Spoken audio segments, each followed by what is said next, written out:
Los sanitarios catalanes han recorrido esta mañana las calles de Barcelona para protestar contra la crisis de la sanidad pública. El conflicto en la sanidad madrileña se agrava. Esta tarde el sindicato mayoritario, AMITS, ha convocado otra huelga indefinida, en este caso para los médicos de atención primaria. La atención primaria no encuentra relevo entre los nuevos médicos un año más. 202 plazas de medicina de familia han quedado sin cubrir.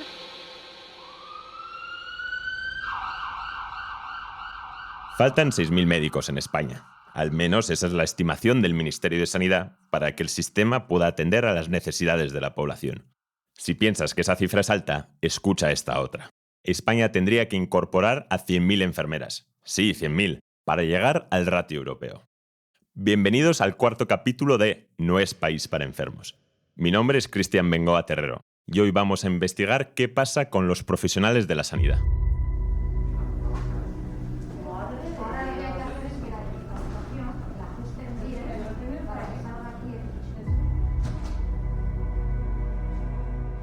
En anteriores episodios hemos visto que la atención primaria está saturada, que las listas de espera para operaciones y consultas son dolorosamente largas, que cada vez tenemos más enfermedades crónicas. Los profesionales sanitarios se enfrentan a este panorama atrapados en un modelo organizativo ineficiente, que no premia a quienes hacen las cosas bien y no consigue que trabajar más signifique atender mejor. Y mientras tanto, la salud y la vocación de los médicos y enfermeras se tambalea por la sobrecarga de trabajo, las guardias maratonianas y la precariedad de los contratos. Durante el primer año de pandemia mi vocación era extrema, o sea, yo tenía un chute de adrenalina de querer salvar a todo el mundo e intentar, estar absolutamente todas las horas posibles trabajando. Faltan muchos sanitarios y algunos de los que están no pueden más. Pero llegó un punto en el que me di cuenta de que si no me cuidaba yo primero no iba a llegar a ningún lado y pues me pasó factura, claro. Estuve a punto de decidir dejar la carrera de enfermería y dedicarme a otra cosa.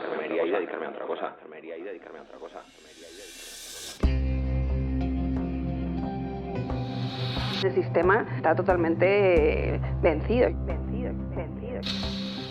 Empieza a haber unas clases medias que huyen hacia la provisión privada.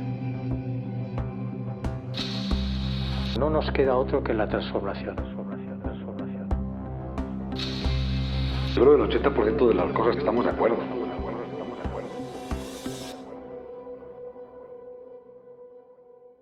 No es país para enfermos. Episodio 4. Los 100.000 que faltan. Sanitarios en la cuerda floja. Los expertos piensan que el sistema sanitario necesita más recursos.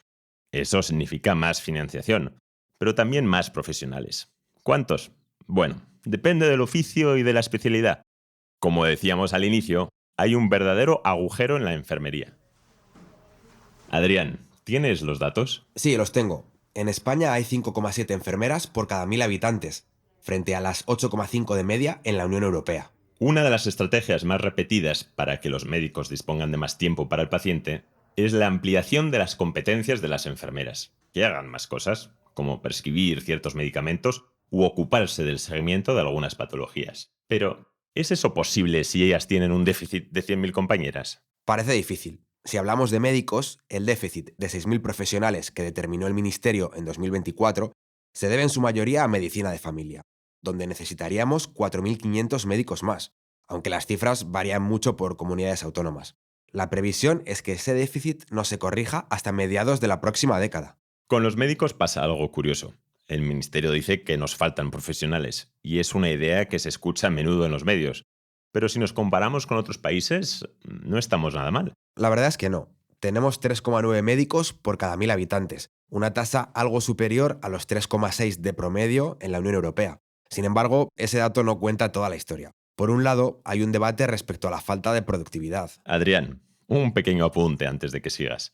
Cuando hablamos de falta de productividad en sanidad, nos referimos a que el tiempo de los profesionales y los recursos que tienen a su disposición no se aprovechan de la mejor manera. Ya hemos dicho que los médicos dedican demasiado tiempo a tareas meramente burocráticas. Pero también hay otros factores que afectan a la productividad que no son de tipo humano. Los quirófanos, por ejemplo, que están parados por las tardes porque solo se opera de mañana, al igual que pruebas como los TAC, por lo que se infrautilizan máquinas que valen cerca de 1 millón de euros. Vale, sí que aclara mucho esto que dices. Continúo. Por un lado se debate sobre la productividad, pero por el otro, el problema con el número de médicos es cómo están repartidos, qué especialidades escogen quienes se suman al sistema. Claro, las que tienen condiciones laborables más favorables, como cirugía plástica, oftalmología o dermatología, son las más demandadas. Pero hay problemas para cubrir todas las vacantes en otras especialidades, como geriatría, psiquiatría, anestesiología y, sobre todo, medicina de familia. Uno de los recursos que se utilizan para mitigar esas ausencias es la regularización de médicos latinoamericanos. En las primeras 2 décadas del siglo XXI se han reconocido en España más de 86.000 títulos de medicina extranjeros. 9 de cada 10 pertenecen a licenciados en países de Latinoamérica, según datos de la OCDE. Sí, es muy habitual, sobre todo para la atención primaria. Esto es lo que nos dijo Pilar Rodríguez Ledo, presidenta de la Sociedad Española de Médicos Generales y de Familia. La situación de la atención primaria está claro que buena no es, ¿eh? No es buena porque hay una falta de profesionales, que no es que sea una sorpresa, ya llevábamos 20 años sabiendo que iba a llegar este momento, ¿no? Entonces, la situación es mala porque hace 20 años, cuando empezamos a saber que iba a llegar este momento, nadie tomó decisiones. Ahora parece que sí se están tomando, aunque es tarde, porque ya tenemos el problema encima. Además, está habiendo una especie de jubilación masiva de médicos. Tanto las comunidades autónomas como el Ministerio de Sanidad llevan tiempo tratando de aumentar la oferta educativa. En 2023, por ejemplo, el gobierno creó unas 700 plazas nuevas en la carrera de medicina. De hecho, en 15 años, España ha vivido un incremento del 164% en la matrícula de sus facultades de medicina. Sí, pero sin una estrategia clara ni un registro de profesionales, esto tiene un riesgo. Dentro de 10 años podemos encontrarnos con un superávit de médicos, que tensione los hospitales donde se forman y que acabe con los nuevos graduados engrosando la fila del paro, como sucedía en los 80. O sea, el problema contrario. En cualquier caso, no parece solo un tema de oferta educativa. El examen MIR, que es el sistema de formación obligatoria donde los médicos eligen especialidad, ya está siendo un cuello de botella. En 2024 se presentaron más de 12.000 personas para unas 8.700 plazas. El 92% pasaron la nota de corte, y aún así, 246 plazas quedaron vacantes. Todas ellas eran de atención primaria. Es decir, muchos aspirantes aprobados prefieren dejar pasar la convocatoria antes que hacer medicina de familia. Este es un tema interesante. En los medios de comunicación escucho decir a menudo que los nuevos médicos no escogen medicina de familia, pero no es cierto. Aunque sí es verdad que cada año se quedan sin abastecer plazas para esta especialidad, la razón es simple. Se ofertan muchísimas plazas, cerca del 30% de todas las del MIR, y eso que hay más de 40 especialidades. En otras palabras, es la especialidad más elegida de largo. El problema es que hacen falta tantos médicos de familia que aún así no se cubren las necesidades. Y esto se agrava mucho en las zonas rurales, que es donde más dificultades hay para atraer a nuevos médicos. Hablaremos de ello más adelante. Esto es la pescadilla que se muerde la cola. Cuantos más profesionales faltan, las condiciones de trabajo, que tampoco son buenas, empeoran más porque además tienes que trabajar más, ¿no? Y estamos en un sistema donde el trabajo hay que sacarlo adelante, eso está claro, pero es verdad que esto no es un trabajo de estajo, no puede ser un trabajo de estajo. Las personas se merecen una atención personalizada. Hay varias cosas que pueden jugar en contra de la medicina de familia. Lo primero es que no tiene mucha visibilidad en la carrera de medicina. Y luego, en algunos sectores está esa idea de que es una especialidad sin mucho glamour. Aunque Pilar Rodríguez Ledo piensa que eso no tiene base. No creo que haya que hacerla atractiva, no creo que el problema esté ahí. Siempre estamos diciendo que hay que ser atractiva. No, es atractiva. ¿Qué pasa? Que lo que no es atractivo son las condiciones de trabajo, que es una cosa muy diferente. El número de médicos crece menos que la demanda. El número de consultas ha aumentado en casi un 10% desde la pandemia. Y no solo se trata de que las consultas estén abarrotadas. El absentismo laboral ha crecido mucho en el sector desde la pandemia y con la falta de profesionales hay dificultades para suplir las bajas.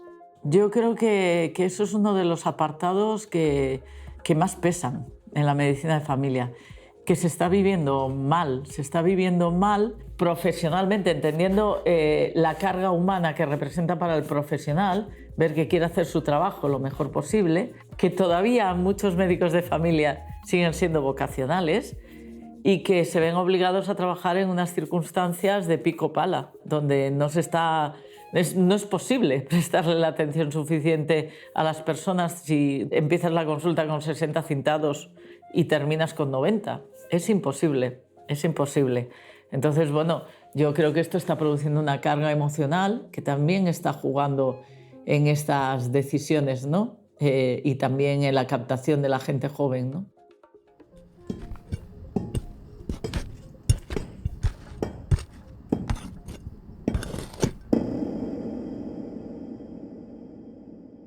Más allá de la atención primaria, también hay muchos profesionales que denuncian sus condiciones de trabajo en los hospitales, desde los horarios desproporcionados hasta la inestabilidad de sus contratos.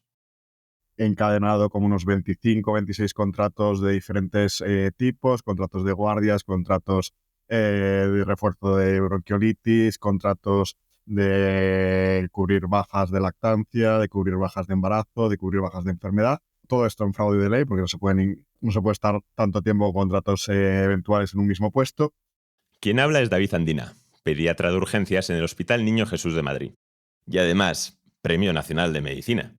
Con el caché que otorga ese galardón y sobre todo con la credibilidad que da ejercer la medicina en una urgencia, David se atreve a abrir el melón de las guardias, un tema que muchos médicos denuncian, pero en el que no hay consenso. Yo siempre he pensado que las guardias desaparecerán el día que nos dejen llevar una cámara y durante 24 horas se grabe todos los actos médicos que puede hacer un médico durante esas 24 horas y que te des cuenta que a las 5 de la mañana te viene una crisis asmática grave y la tienes que manejar después de llevar 22 horas viendo niños.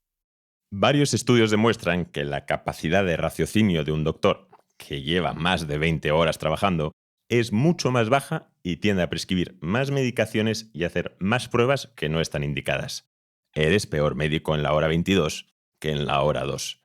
Aunque las guardias son diferentes en cada hospital y en cada especialidad, hay principalmente dos tipos. Las de primera llamada son aquellas en las que el médico está disponible las 24 horas y atiende a todos los pacientes que van llegando, como por ejemplo un pediatra en urgencias. Y luego están las de segunda llamada, en las que el profesional solo actúa si después de la evaluación inicial del médico de urgencias se necesita a otro especialista, por ejemplo, un cirujano general para una operación urgente.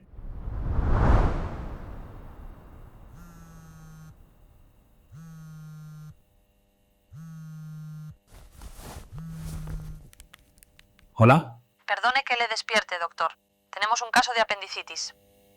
Lo cierto es que no todo el mundo tiene la misma carga de trabajo. Por eso no todo el mundo quiere eliminar las guardias. Para el médico que desde las 8 o 9 que entra la guardia hasta las 2 o 3 de la mañana va a estar yendo pacientes sin parar, pues ese médico, por mucho que le pague, quiere que las guardias se supriman. Y por eso yo creo que las guardias no tienen solución, porque hay gente que les viene relativamente bien y hay gente que les viene relativamente mal y es muy complicado hacer una ley para todos. Las guardias elevan notablemente el sueldo de los médicos, que es otro tema en discusión. Cuando desde la profesión se reivindica que la retribución es baja, esto levanta ampollas en otros sectores. Su salario es superior a la mayoría de profesiones en España, con la mayor tasa de trabajadores superando los 30.000 euros brutos, y también la mayor tasa de afiliación. Es una profesión sin paro. El tema cambia si nos comparamos con otros países, aunque es algo difícil de calcular. Un médico cobra de media en España unos 54.000 euros, con variaciones entre comunidades autónomas y por antigüedad, guardias y varios factores más. Mientras que en muchos países europeos como Francia y Alemania superan los 100.000 euros. Lo que está claro es que muchos médicos lo están pasando mal. Según un estudio de 2024 de la Escuela Nacional de Sanidad, el famoso burnout afecta a 1 de cada 4 médicos en España. Cada vez se ven más profesionales que, no a los 60, sino a los 35, se plantean dar un giro a su vida laboral marchándose a la sanidad privada. A mí el ejemplo de los másteres de estética me parece brutal. O sea, la cantidad de médicos de atención primaria que actualmente están poniendo votos en vez de estar haciendo lo que a ellos creían que les gustaba, me parece durísimo. También hay quien no se va a la privada, sino a otros países europeos donde se valora su alta preparación y los salarios son más altos. Aunque es difícil de cuantificar, se estima que hay más de 7.000 médicos españoles trabajando fuera de España y entre 7.000 y 15.000 enfermeras. Los destinos más comunes son Francia, Reino Unido e Irlanda. No hay duda de que estas cifras son significativas, pero en contra del relato que a veces escuchamos sobre la gravedad de este éxodo, no tienen un gran peso en términos porcentuales sobre el número total de profesionales.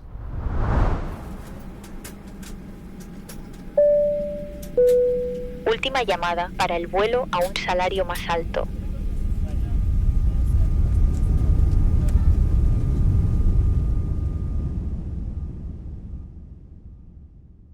Otra consecuencia de las malas condiciones laborales se vislumbra en la elección del MIR.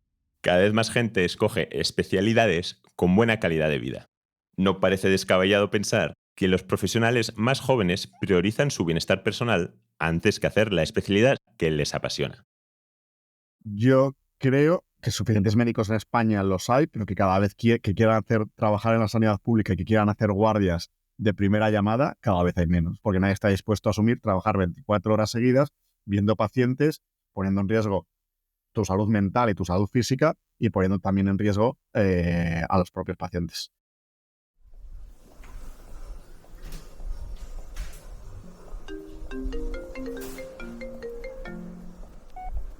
De todo lo que nos contó David Andina el otro día, lo que más triste me deja es esa pérdida de vocación de los sanitarios. Me ha hecho pensar en varios amigos. Cristian, tú conoces a Jano y Jesús, ¿no? No sé si te acuerdas de que los dos son enfermeros. Sí, los conocí cuando te fueron a visitar a Bruselas en el Erasmus. Estuvimos tomando algo con ellos por el centro. Tienes buena memoria. Eso debió de ser hace más de 10 años. Hace 11. El otro día lo calculé. O sea, hace 11 años que nos conocemos. Parece mentira. Bueno, pues los dos han estado de baja por ansiedad. Anda, no lo sabía. ¿A raíz de la pandemia? Sí, sobre todo Jesús.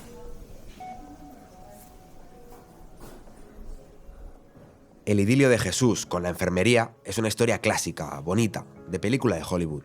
Se inicia hace 20 años, cuando a su madre le detectaron un linfoma no Hodgkin, que es un tipo de cáncer del tejido linfático. La historia es bonita porque su madre se curó, claro, pero también por el romanticismo en torno a la labor de la enfermería. Yo en ese momento todavía no conocía mucho de lo que es el sistema sanitario, ni había entrado en un hospital, pero por desgracia, pues eso, con casi 15 años pues me vi en esa tesitura de acompañar a mi madre a los ciclos de quimioterapia, de estar en el hospital con ella y un poco ver cómo trataba la gente a los pacientes ahí en ese servicio, un poco ver cómo se volcaba la gente con mi madre, pues me hizo darme cuenta de que igual pues mi rama o mi especialidad o lo que a mí me apetecía hacer era un poco similar a eso. Pero toda buena historia tiene un conflicto, algo que se tuerce, y esa es la parte que más nos interesa. Pues mira, mi vocación yo creo que se vio un poco limitada o cortada cuando empezó la pandemia. Llegó un punto en el que no me apetecía entrar al trabajo, perdí esa vocación, esas ganas de tener que ir a trabajar o incluso tener que entrar al hospital me generaba rechazo. Y llegó un punto en el que realmente me llegué a plantear si era lo que yo quería hacer a largo plazo o si realmente quería cambiar y hacer otra cosa. Al comienzo de la pandemia, Jesús tuvo 2 contratos especialmente exigentes, literalmente en la primera línea de batalla contra el COVID. El primero fue en el 061, el Servicio de Emergencias Sanitarias de Aragón. Recuerdo una foto que me mandó en esos primeros días de la pandemia, protegido con un EPI, el famoso equipo de protección, y algunos elementos de refuerzo más bien caseros, listo para salir a hacer test PCR a domicilio, a las casas de personas con síntomas. En ese momento decidí que iba con todo y que tenía que seguir trabajando y que era lo que me había formado y era mi trabajo, pero sí que es cierto que me generó cierto nivel de estrés o cierta incluso ansiedad el hecho de no saber qué estaba haciendo o ver un poco la organización que llevábamos dentro del propio equipo. Jesús me contaba que veía pánico en las caras de las personas a quienes les hacía los test. E incluso tenían miedo a que los vecinos vieran a ese enfermero vestido como un astronauta y se enteraran de que estaban contagiados.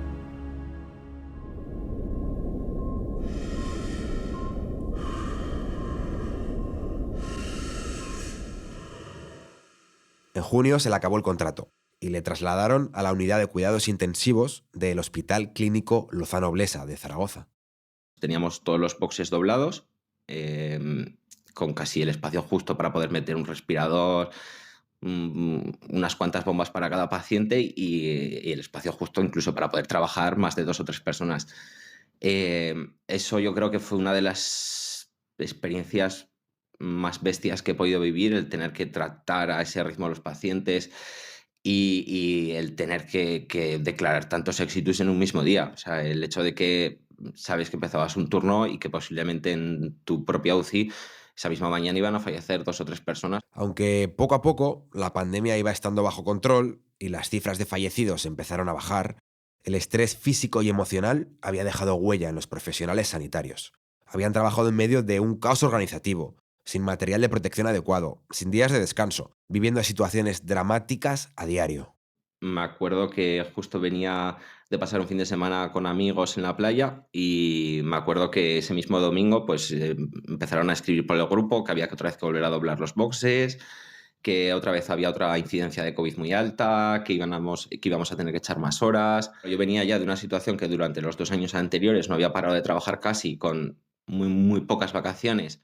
Y Jesús dijo basta ante la perspectiva de seguir trabajando en esas condiciones de sobrecarga. Tenía que parar, o sea, tenía que parar no por mí, sino por el hecho de que el paciente no se iba a llevar los cuidados necesarios o no iba a estar lo bien atendido que debería. Y decidí que tenía que parar. Me cogí la baja por ansiedad, depresión, una sensación de angustia, era un rechazo completo al hospital. El final de la historia de Jesús es, digamos, feliz. Después de unos meses de baja, recibiendo tratamiento psicológico, se reincorporó a su puesto de trabajo e incluso ha recuperado la ilusión por la enfermería. Pero las duras condiciones laborales en un sistema saturado siguen ahí. Según una encuesta de 2024 del Consejo General de Enfermería, casi el 90% de las enfermeras en España sufren estrés y ansiedad debido a la presión asistencial, y cerca del 49% ha considerado abandonar la profesión en algún momento. La mayoría también considera que su situación laboral ha empeorado desde la pandemia.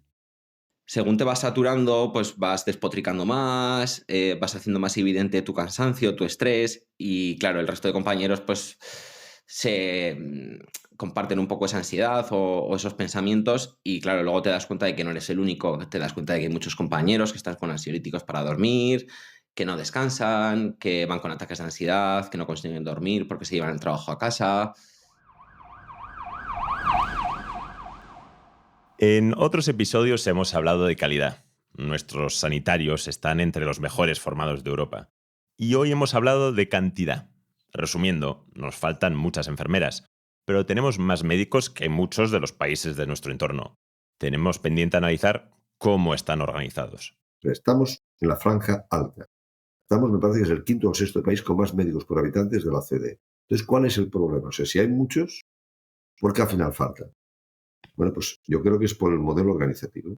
Tenemos un modelo organizativo que no tiene incentivos para hacer más, ni para tener más pacientes asignados a la primaria. Y después tenemos un modelo organizativo en que el médico hace de todo, y muchas veces de médico, pero otras muchas veces de otras muchas cosas. Este es Manel del Castillo, presidente de Kairos, el comité encargado de liderar la reforma del sistema de salud catalán. En la mayoría de los países hay una serie de roles profesionales que no tenemos en España y que ayudan a que el médico dedique menos tiempo, pero de más calidad, a cada paciente. Si tú, por ejemplo, en vez de funcionar como funcionamos aquí, que es una consulta, un médico, funcionas como funciona en otros muchos países, que es una consulta, un paciente.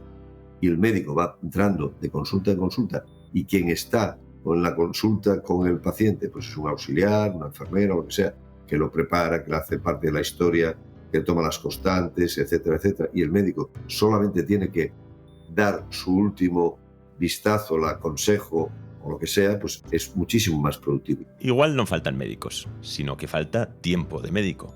Julián Isla, el ingeniero de Microsoft enfocado a la mejora del sistema de salud, nos dijo una frase muy clara. Pero cuando piensas que tienes un profesional médico que ha estudiado 6 años de carrera, que ha hecho 4 años de MIR y que la mayor parte del tiempo en la clínica está tecleando, claro, yo les digo a los catedráticos de universidades de medicina, enseñar mecanografía. No, si hubiéramos enseñado mecanografía a todos los médicos, anda la cantidad de horas que se habrían ahorrado. En España, independientemente de a cuántos pacientes atienden o qué resultados obtienen, los médicos cobran más o menos lo mismo. No es algo habitual, solo sucede así en otros 3 países europeos: Portugal, Grecia e Islandia. En el resto, los médicos también cobran por acto o por paciente. Este tipo de modelo busca la productividad. Ahora bien, dependiendo de su implementación, también puede provocar lo que se conoce como incentivos perversos. Por ejemplo, que un médico tenga la tentación de hacerle pruebas innecesarias a un paciente para aumentar sus ingresos. Hacer más no siempre es hacer mejor. Eso sí, es cierto que el sistema tiene que encontrar formas de motivar a los profesionales. No hay ni incentivos ni reconocimiento. Por lo cual, al final, que hay una tendencia pues, a tener menos pacientes, a dedicarse a los pacientes altamente complejos, que eso es lo que al profesional tiene un incentivo intrínseco. Otra opción son los estímulos en función de la calidad o los resultados. Por ejemplo, el Comité Kairos ha propuesto para algunos centros de atención primaria catalanes retribuciones por cosas como la satisfacción del paciente, las tasas de cobertura de vacunación o el control de la hipertensión. Yo creo que los gestores médicos, sobre todo en la medicina pública, tienen pocas palancas para incentivar a los profesionales. O sea, yo creo que el personal estatutario, con todo lo que conlleva, no sé si es la mejor opción desde el punto de vista de eficacia para un sistema de salud público. Tener un profesional al que no se le puede incentivar y no se le puede penalizar de forma contundente es una anomalía. Es decir, eso no pasa en otros sectores. Esta es una frase polémica. Julián Isla pide un modelo en el que se pueda penalizar, pero también reconoce que la medicina es un terreno complejo, donde el profesional tiene que estar protegido por el sistema. Por experiencia, sé que la dedicación de los profesionales en el sistema sanitario español es excepcional. El problema no es de los médicos y de las enfermeras, sino de cómo el sistema estructura su trabajo. La falta de productividad viene determinada muchas veces porque es un sistema diseñado para hacer cosas, para hacer actividad, no para generar valor. Porque yo llevo 16 años consumiendo o usando el sistema sanitario de forma bastante intensa. Es bastante sospechoso que en 16 años nadie me ha hecho una encuesta de calidad.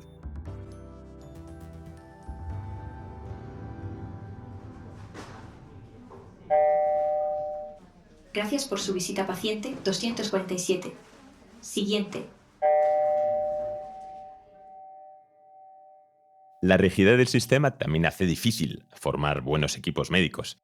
En los hospitales se contrata a través de un sistema de puntos, que se consiguen o haciendo una posición o con los méritos que otorgan la experiencia laboral y la formación. Aunque este método busca ser imparcial, tiene un gran problema. Los jefes de servicio no siempre pueden fichar a los profesionales con las habilidades que necesitan para atender mejor a los pacientes. No puedes seleccionar a los equipos, ¿no? Yo no puedo decidir quiero en mi servicio de estas personas, ¿no? Sino tienes que convivir con lo que tienes, ¿no? Pero innegablemente eso se nota en el funcionamiento y en el día a día, ¿no? Quien habla es Nacho Vallejo, médico internista del Hospital Virgen del Rocío de Sevilla. Nosotros tenemos un proceso de selección que está legislado, que tiene unas normas que habitualmente se hace por oposición a un concurso, ¿no? No tenemos un sistema de selección en donde busquemos a una persona que cubra una necesidad concreta, ¿no? Sino es la que llega por méritos, ¿no? Que en muchas ocasiones da un buen resultado, pero que en otras ocasiones tampoco te garantiza el que la persona que se incorpore ni vaya a quedarse en el centro hospitalario porque a lo mejor está pendiente de un traslado a otro, ni sea precisamente lo que tú buscas, ¿no?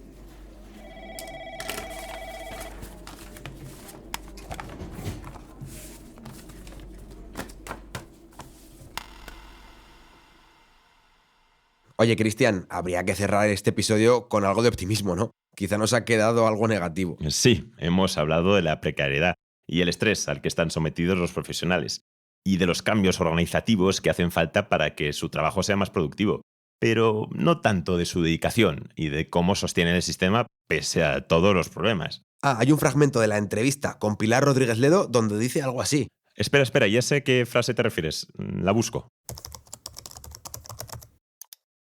Yo creo que otra de las grandes fortalezas son los profesionales, ¿no? Que a pesar de los pesares siguen sacando el sistema sanitario, que, como he dicho, no creo que se adapte a las necesidades actuales de la población, incluida en la población los profesionales. Sin embargo, lo siguen sacando adelante, tapando los agujeros, los huecos, poniendo parches y haciendo que al final las cosas no funcionen al 100%, pero sí de una manera bastante aceptable.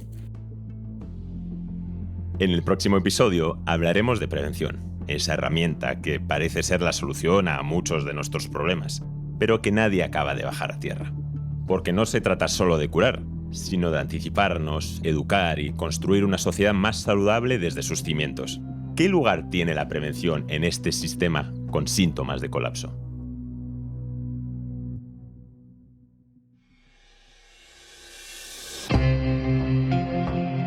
Si algo de lo que has escuchado en este episodio te ha resultado familiar o te ha hecho reflexionar, ayúdanos y compártelo con tus amigos y familiares. En este capítulo hemos utilizado fragmentos de noticias de Radio Televisión Española. No es País para Enfermos es un podcast de Adrián Sebastián y Cristian Bengoa Terrero. Ha sido financiado por la Fundación Interhospitalaria para la Investigación Cardiovascular y producido por La Inmersiva. El guión es de Adrián Sebastián y Viviana Ricciardi. La idea original de Cristian Bengoa. El diseño sonoro, el montaje y la música original son de Tomás Borrini.